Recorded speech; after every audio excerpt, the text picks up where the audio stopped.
We'll get your Bibles, turn to the book of Daniel. We're going to be over in the book of Daniel tonight. We've been studying Isaiah. We're going to take a break from Isaiah and study the first 6 chapters of the book of Daniel, which I am very much looking forward to a study of this book.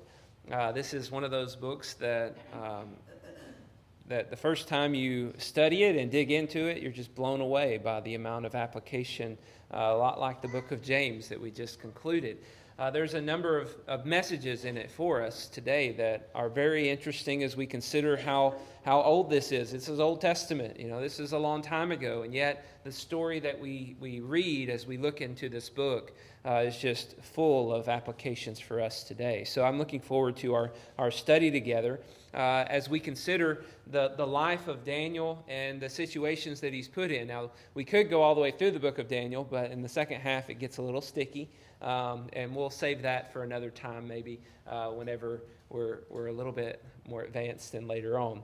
But right now, we're just going to look at these first 6 chapters, and I hope that you'll follow along with us.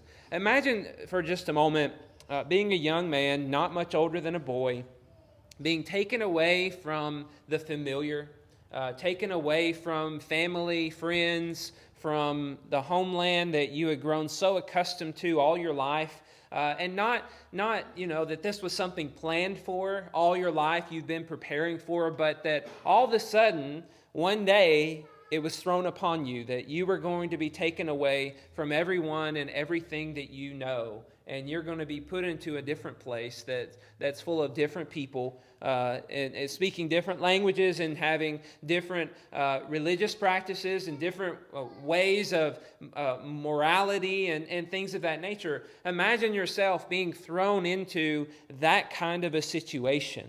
And it's not as though you're going to be thrown from wealth into poverty, but it's that you're going to be thrown into distinguished wealth and decent life into exorbitant amounts of wealth. And into a city that is beautiful beyond compare, and prosperity and all kinds of luxuries that maybe you've never experienced before in your life. And so in some ways there's some excitement inside of you, right, as you're being taken to this really amazing exotic area that you've never been before, never imagined. You're a young man, young woman, but at the same time there's a lot of fear and trepidation, right? I mean, these are different people. I don't have mom and dad with me anymore. I don't have the security of knowing what's going to happen on a daily basis. Imagine how traumatic that would be to your system to wake up in a strange place with strange sights, strange smells, strange sounds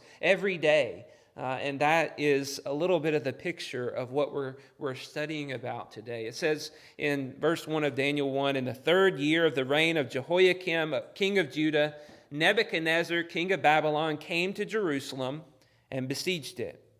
And the Lord gave Jehoiakim, king of Judah, into his hand with some of the vessels of the house of God, and he brought them to the land of Shinar, to the house of his God, and placed the vessels in the treasury of his God.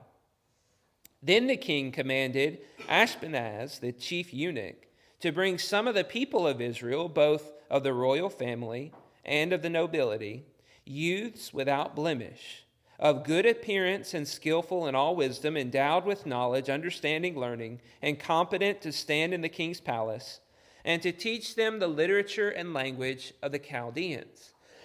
So what we read there in the first 4 verses is that Nebuchadnezzar has been given the ability to overthrow Jerusalem, to conquer the king, and to take even vessels out of the treasury, out of the temple, and put them into a place of worshiping a foreign god. So there's a lot of things in there that are just mind-blowing. But as we look at this, we notice that there are some men who are notable. These are noble men of the royal family, youths without blemish, who have all of this going for them. They're beautiful. They have good appearance. They're skillful in wisdom. They've got knowledge. They've got understanding and learning. They're competent.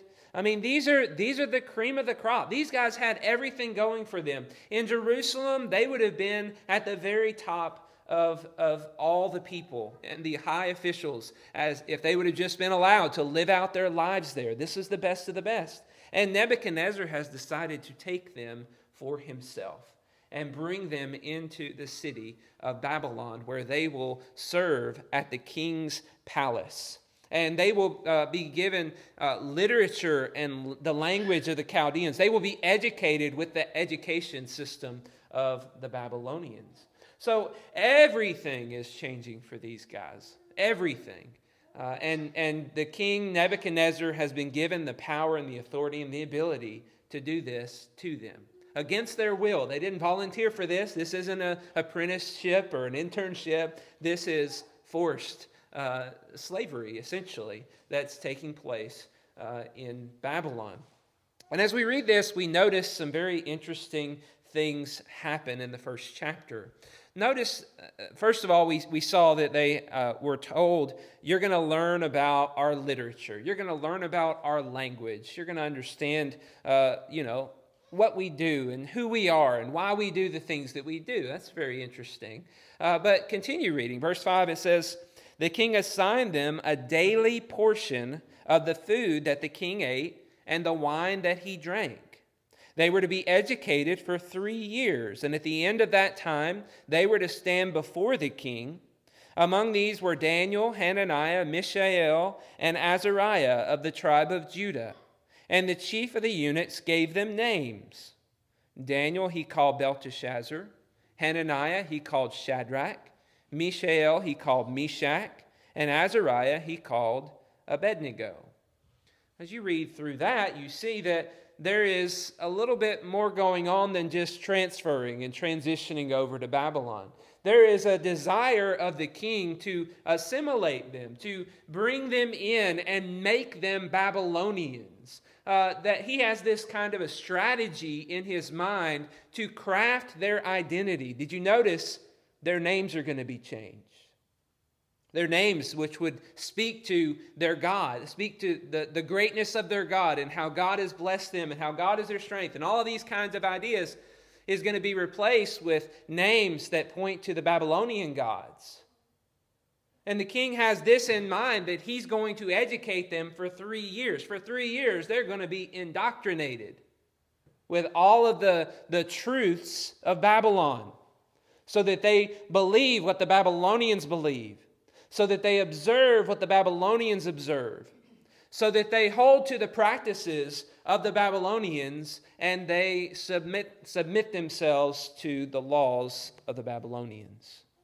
This king has chosen to handpick the brightest stars of Jerusalem. He's offered them education. He's offered them influence. And did you notice? He offered them delicacies. You're going to get to eat the king's food. You're going to get to eat the best of this nation. He is not just trying to, give them an education so they could be better people for themselves. He's trying to give them an education so that they can be instruments in his kingdom for his benefit, so that they will adopt the Babylonian practices, and so that Judaism can become Babylonianism. And there can be a transition from observing just the one true God to observing the gods of the Babylonians. You see, the Babylonians are trying to overwrite the heritage that had been ingrained in these young men since they were born. That was the goal. That was the mission of the Babylonians. That was the mission of King Nebuchadnezzar. And so as we read this, you see, and you can kind of read between the lines and understand that this is not just a transition and just going through the motions so that, you just get the lingo right and so that you kind of look the part. This is trying to full-scale transform these people into Babylonians so that they could use them to accomplish their goals. The idea is, if you conform, you'll be accepted. You just need to conform. You just need to be like us. You need to do the things that we do, say the things that we say, believe the things that we believe. And then you'll be accepted. And you're going to have a luxurious life that's full of prosperity, full of joy. And you just have to bend a little bit, and then you'll be loved. And everything will go well for you in your life. After all, our God did defeat your God. After all, we are the most powerful, the most wealthy nation on the earth. I mean, shouldn't you want to be like us? I mean, from all exterior looks of things, we are the best. You should try to be the best. So we're so generous, we're just going to give you all of this so that you can be as good and wonderful as we are. In this, there's nothing overtly stated. The king was trying to manipulate them. The king was trying to transition them from Israelite to Babylonian. There's no explanation of all of that, but it's just this subtle description of how they're going to be tempted. They're going to be tempted. They're going to be called upon to compromise, to make subtle allowances so that they can be accepted and enjoy a more comfortable life. These guys had been in Jerusalem. They were among the best. I'm sure their life was full of comfort and ease. And you could just imagine losing a standard of living and how that would affect you and how that would be difficult for you if all of a sudden now you were forced to move into another land and they had all the air conditioning and the indoor plumbing and all of that, but they could take that away, okay? They could take away your toilet paper if they wanted to. And how would you feel about that? And if you just do what we do, then everything's going to be fine. You're going to get to have all the stuff you've always had. In fact, we're going to give you even more than that. It's going to be okay. Just make a few compromises. Just laugh at this joke whenever we say it. It may be inappropriate. It may be a little bit outside of what you believe is morally good and right, but just laugh at it anyway. Just join in with us in our revelry. Join in with us in the pursuit of fun and pleasure, and don't be a buzzkill. Don't dampen our joy and our fun, but instead go along with it and enjoy it with us. Be a part of us. Be a part of the team. You really want to be the best of the best, so tell that lie. Say that you're better. Obviously, you're only going to get as much as you put into it. You just need to give everything to this. And you can be the greatest in Babylon, and that's much better than anything you would ever be in Jerusalem. You see how some of this could easily relate to us today? I mean, it's saturated with Americanism.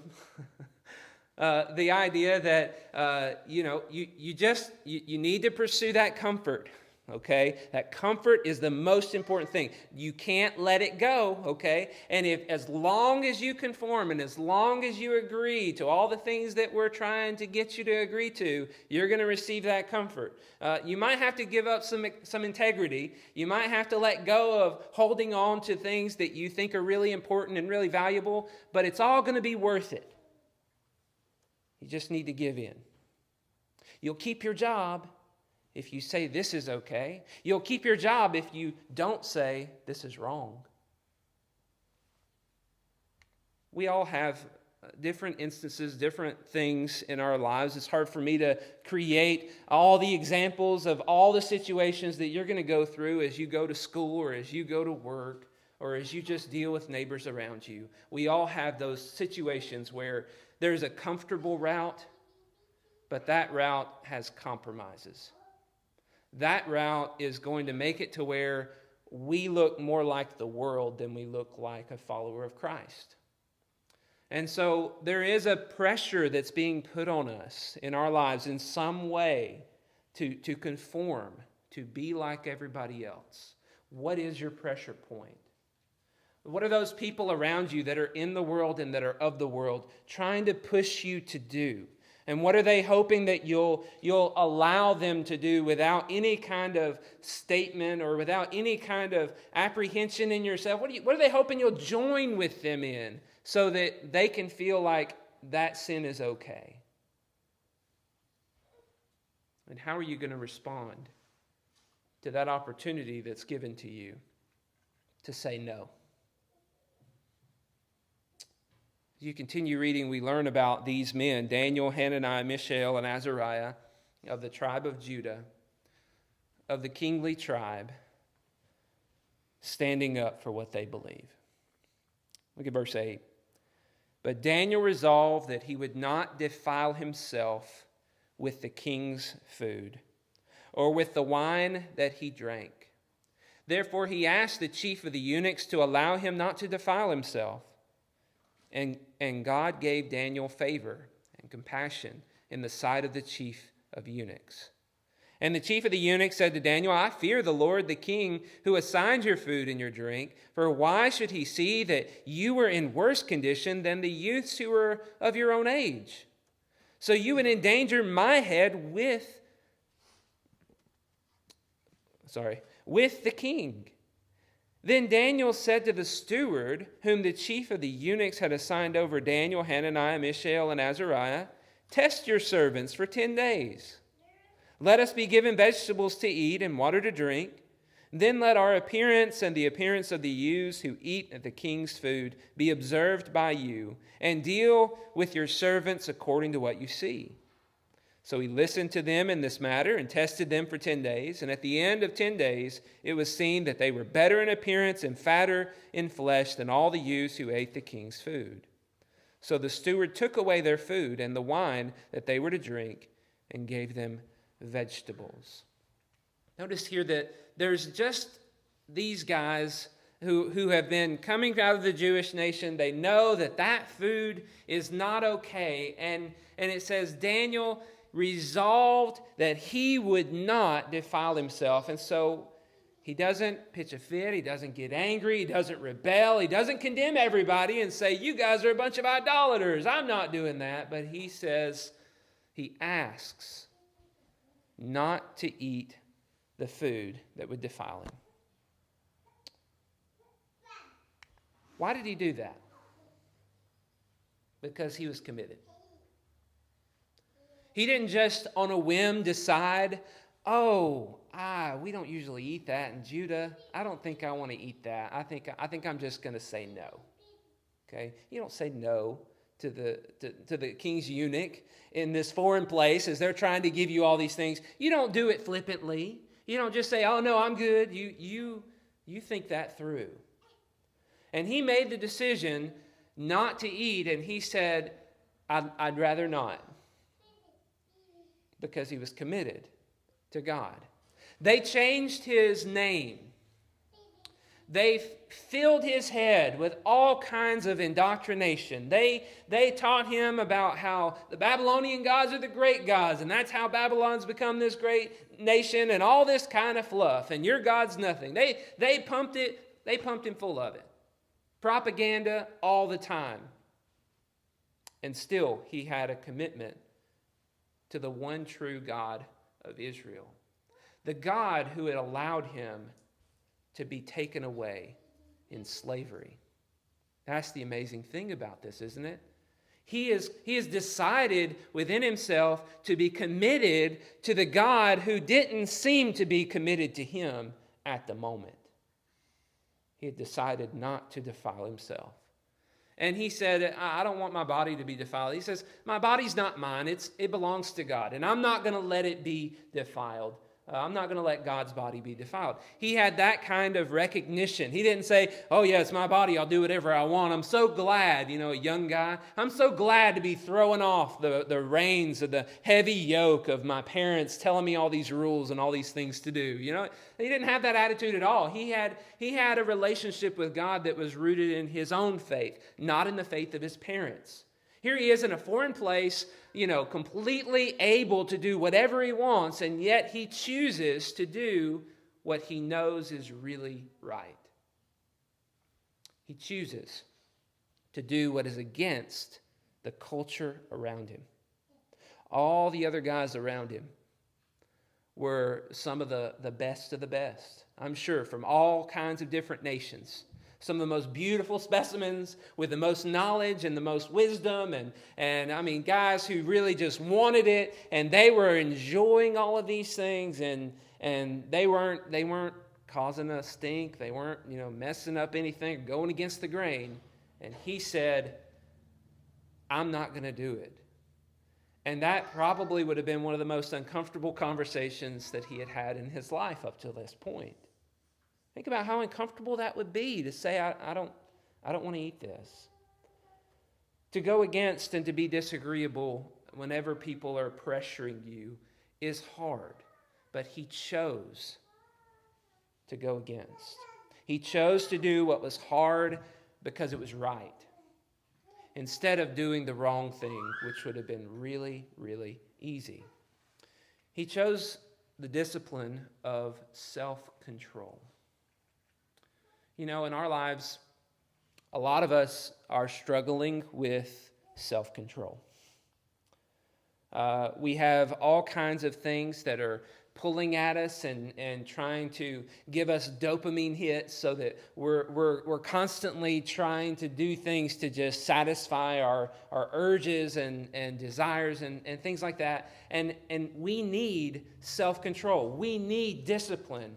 And what we see in this, he chose to have self-control. He chose to have discipline. He chose not to compromise what he had done in the past. He had spent so much time working on being disciplined, being self-controlled, and he said, I'm not going to compromise it. I'm not going to give it up. I've been faithful up until this point, and I'm going to keep being faithful. And it's a lot easier whenever you haven't compromised it to keep being that way. And he made that decision, and he decided to remain faithful.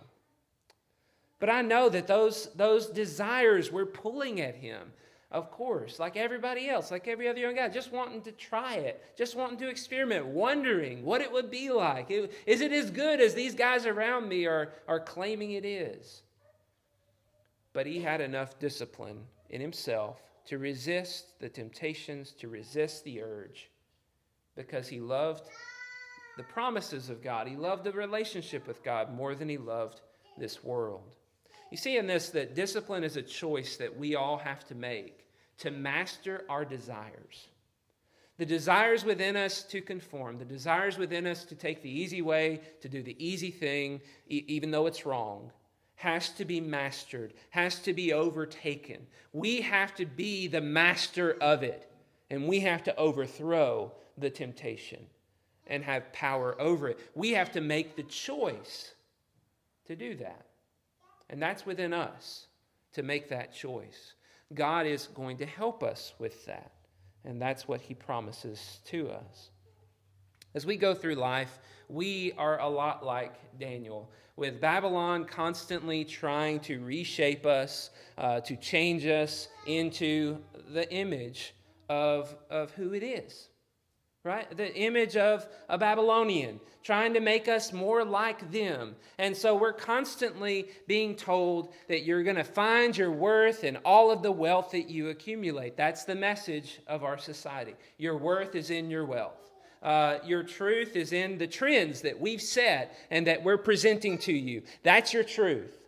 That's what greatness looks like. You just have to emulate us. You just have to look like us and be like us. And then you'll find your truth and life will be good for you. You need peace? Well, just buy this for $9.99, and you'll have peace. This is going to give you your peace. All of our possessions are going to give us peace. It tells us all of this over and over again on repeat. And so how do we navigate a culture that is constantly filling us with lies?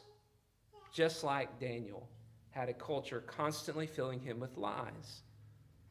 Every single TV show, every movie that we watch is laced with that education that Daniel's experiencing. Trying to lead us to assimilate.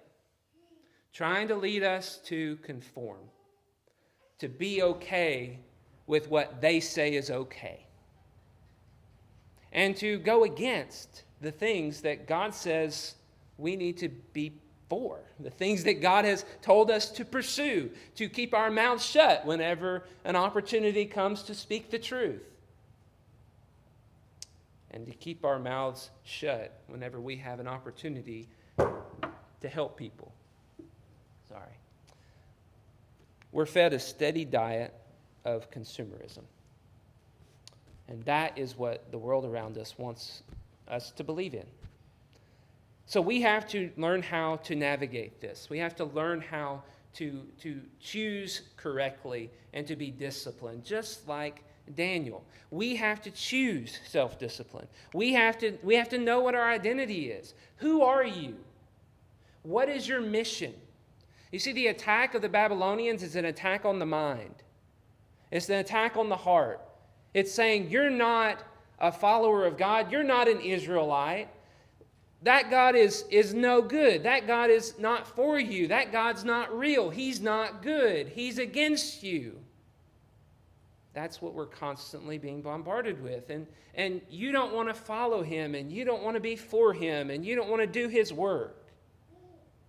And if you don't know who you are, and you're not grounded in who you are, and you're not grounded in the mission that God has given to you, then you're going to fall into their temptations.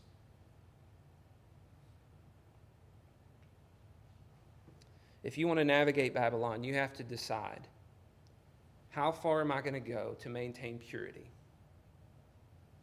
Before that occasion, before that event ever approaches you, before that opportunity to sin, that question, that meat is dangled in front of your eyes, you have to decide, are you willing to go against the grain? Are you willing to say no when it's uncomfortable to say no? Are you willing to do something that's uncomfortable to do? Daniel's choices here serve as our example. He's not overtly rebellious and defiant. He doesn't, try to cause an uproar. He doesn't try to make it appear as though he is overthrowing the king or undermining the king. He's not in a power grab. He's not trying to excel above everybody else and do what's in his best interest. But he's just trying to be faithful. And that's it. I imagine he didn't correct them whenever they call him Belshazzar or any name or whatever they wanted to call him. I imagine he didn't pitch a fit about having to sit in classes all day and learn all this Babylonian junk. And he probably didn't raise his hand and say, that's not true. And raise his hand and say, that's not true.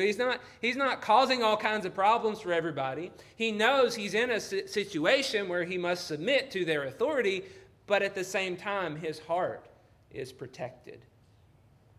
He will only love and serve God.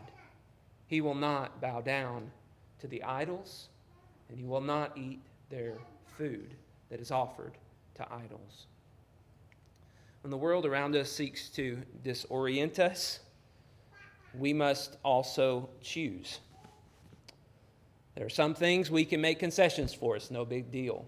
Okay, you want to change my name, you want to force me to dress this way, or force me to drive this fast, or force me to go to the store at this time, or whatever it is. You want to take away my freedoms, which is essentially what Daniel had taken away from him, all kinds of freedoms taken away from him.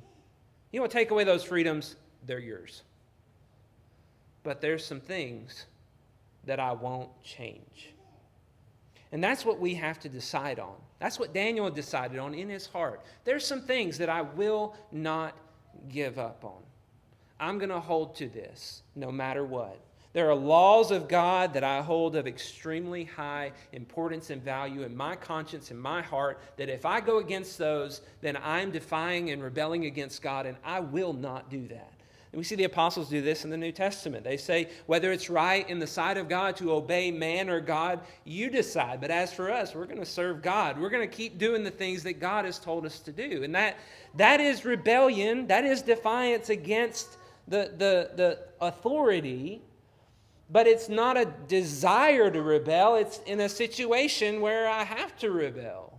And that's very much what we see Daniel doing. He doesn't seek to fight, but he resists conformity. And he's relying ultimately, as you read through this, on God. Notice, he didn't hear from God, okay, Daniel, here's what you're going to do. You're going to tell him you only want to eat vegetables, and then you're going to tell him to test you in 10 days.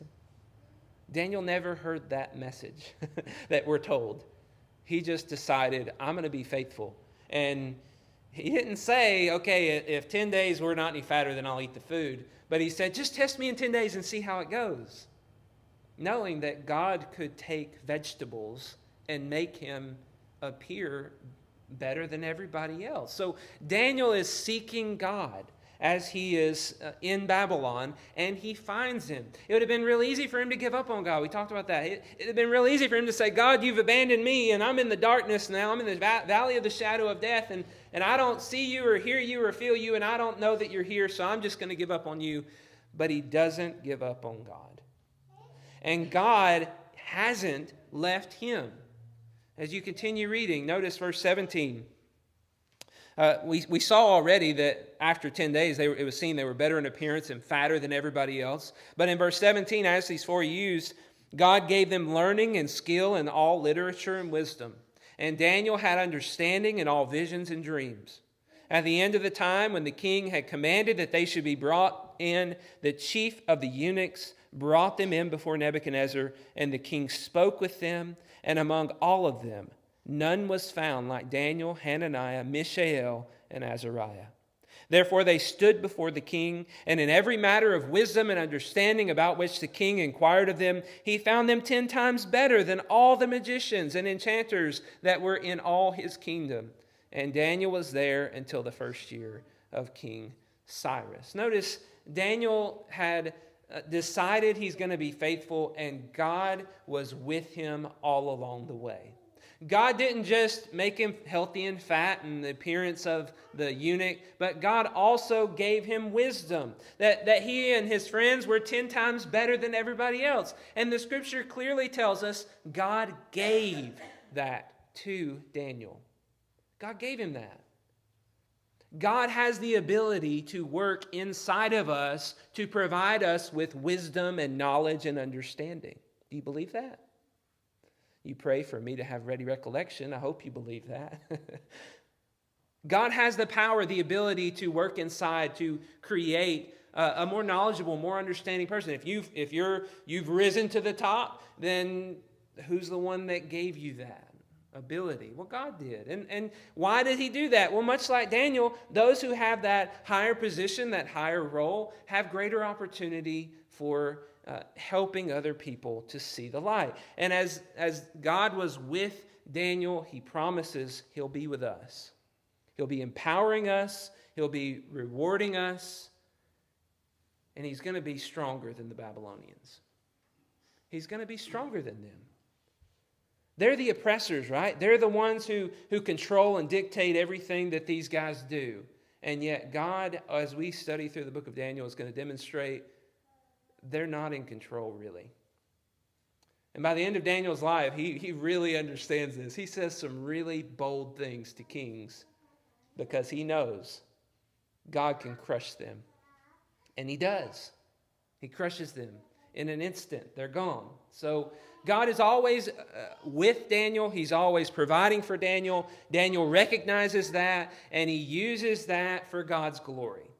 He doesn't use it for his own advancement. He doesn't, enjoy the wealth and the luxury all for himself and not give God the credit.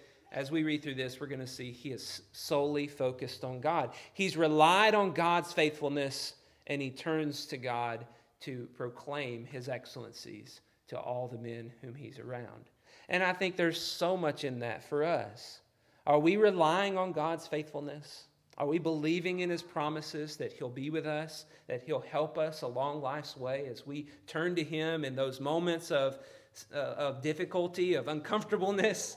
Are we believing that he's going to help work this out for our good?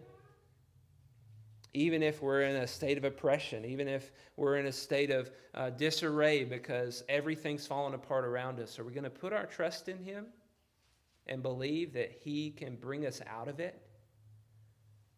Are we going to maintain purity and maintain that relationship on our end whenever we can't see or feel or hear him around us?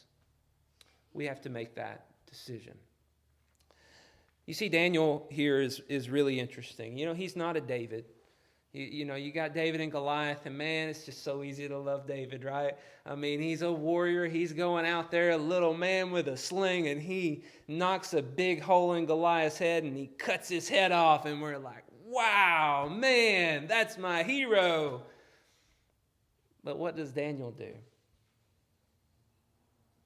When faced with death, he says, I'm going to be faithful with God. I'm going to just do the things that God wants me to do. And you do whatever you got to do, but I'm going to be faithful to God. Now, that's another hero for us. That's a hero of faith, but it's someone that we can relate to, isn't it? I mean, his situation's not that far removed from a lot of our situations in our lives. So I hope that you're excited about this book as I am. I hope you can see how Daniel is clinging to the identity and the promises of God that we read about throughout Scripture. He is resolved to obey God, not because it's what he's always done, but really because he knows who God is. He knows what God has promised, and he believes him. And that's what he has decided and determined in his heart. He's going to be faithful to the one God who has always been faithful to all of his promises. He's willing to rebel against the urge to conform. He's willing to confront and to let his desires be known whenever they probably didn't want to hear it. You know, that eunuch was resisting him, and yet he stood firm. And we have to be willing to do that. We can't be pushovers about this stuff. And God heard him and cared for him. That's what we see as we study all of this. So as Christians, we also are called to embrace our identity in Christ. If you are a child of God, that is your identity. That is who you are. And the children are supposed to reflect the parents. And that's what our life should be all about. And Jesus has gone before us, showing us how to reflect the Father. If you know Jesus, you know the Father, is what Jesus said in the Gospel of John. So we should be reflecting the Father as well. We should be following in his footsteps and embracing this identity. We should know who we are. We should believe that's who we are, and we should stand for what the person who is identifying as Christ stands for. In all the things that we do on this earth, we're called to live with a spirit of love and power and self-control, and not a spirit of fear. And so that's ultimately what our mission has to be going forward. We're not going to be afraid of doing the uncomfortable, but we're going to make the choice to be disciplined, to be self-controlled, and to do the things that God has put us on this earth to do. Whenever he lifts us up in wherever we are, we're going to use the opportunities he gives us for his glory. And we're going to pursue righteousness and purity even when it's difficult. The call to be a Christian is not a call to an easy and simple life. It's a call to a life where we're all living sacrifices, offering God our sacrifices on a daily basis in so many different ways. Whether it's our money, whether it's our possessions, whether it's our time, whatever gift God has given us. We're going to learn a lot about gifts in the future. We're given those things so that we can give them in a way that glorifies and honors God. That's the call of a Christian. And that was obviously the call of an Israelite, and Daniel understood that. And I hope you do too. If you're here tonight and you're not a child of God and you've not received the blessings of having peace with God through Jesus, we want to encourage you and help you in any way that we can. And we hope that you'll let us know whatever you need. If you're a Christian and you've strayed and you've been pulled by the world to conform to the world, then look at Daniel and consider how you can overcome this and get back on the track to purity. Jesus has promised to wipe away all of our sins. If we, like the prodigal son, will come back and return, he will forgive us and provide us with spiritual cleansing so that we can be renewed and be pure once again. We are being sanctified. We're being made holy as we live this life. Let's pursue it, and let's enjoy the blessing of forgiveness and be righteous as he is righteous. If anybody here needs to make a change, if you need anything, please come forward as we stand and as we sing.